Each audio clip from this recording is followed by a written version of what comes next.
In this tutorial, I'll tell you all about exit or square off orders.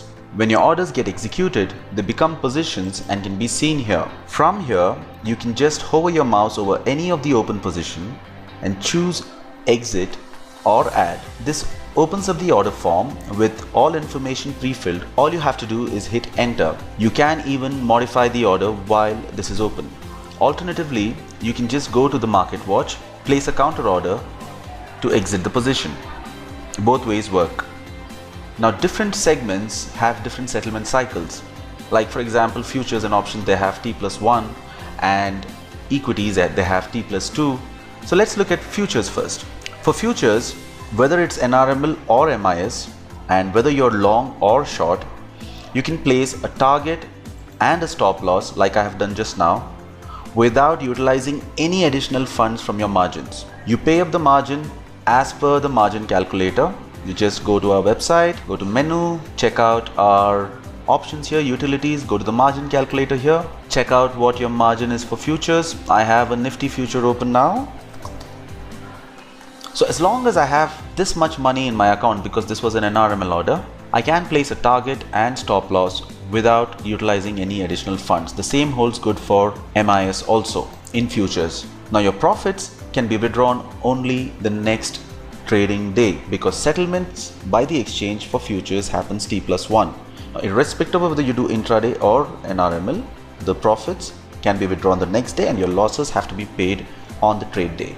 Now if one of your orders gets executed, just be careful to cancel the other one, otherwise you risk both these orders getting executed and you create a counter position. Now let's look at options. When you're long options, like I have a long option position now in this. What I've done is, when I've acquired a long options position, I've paid premium to the seller. I haven't paid up any margin at the exchange. This means that I can place only one exit order. Unless I have additional funds with me, I cannot place two exit orders. I can either place an SL or I can place a target.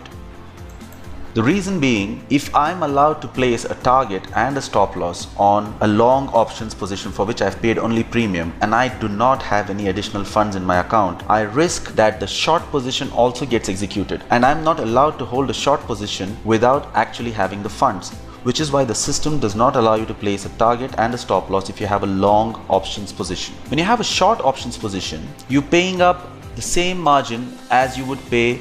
Let's look it up actually.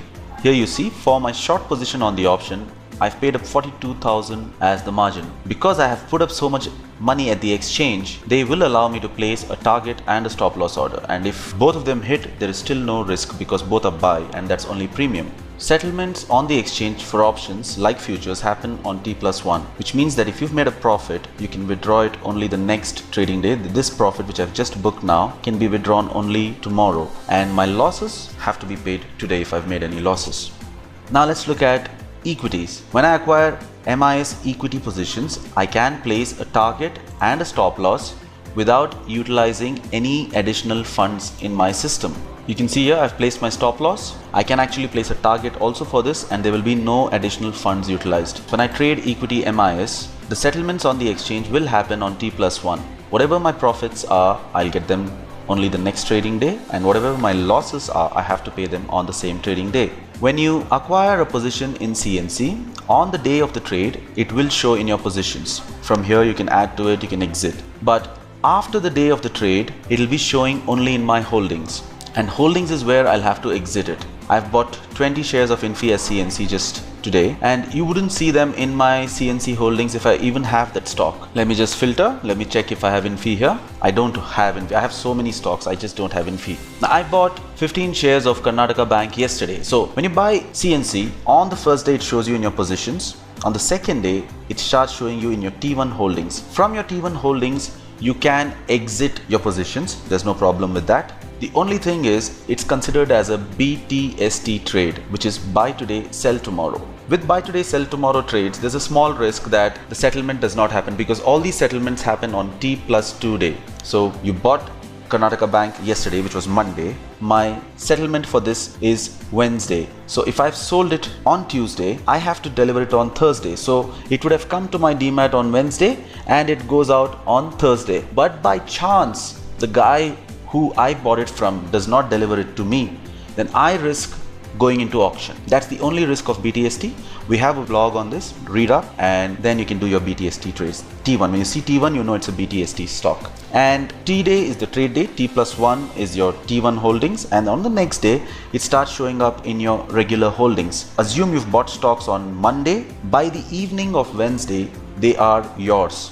So you can exit them without any problem, or you can keep them with you. One thing you need to know about CNC or holdings is that once exited from your holdings, all stocks show under positions as negative quantity. The reason it is shown that way is because it gives you an opportunity to buy back before the end of day, right from positions. But if you see a negative quantity, don't be concerned with any P&L that shows there. The stock will get reduced from your demat account at the end of the day. The thing about CNC exits is that when I choose exit, I can place only one exit order. I can place a stop loss or I can place a target. I cannot place two exit orders. And the moment I've placed an exit order, now let me show you for this Dish TV.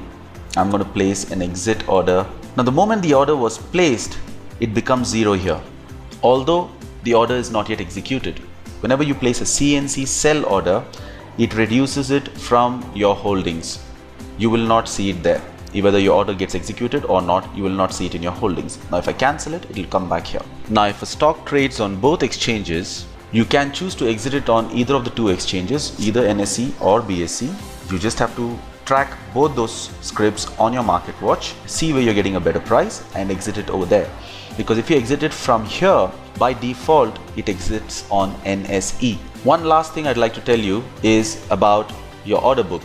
A lot of our clients get in touch with us saying, I'm not able to place orders, I'm getting a rejection, This happens because they would have already placed an order and that would be utilizing the margin, so they get rejections. So what you need to do is, whenever you get a rejection for your orders, just check your order book once, check the order type you're placing, figure out if you're doing everything right, and if you're still getting a rejection, get in touch with our support and we'll help you out.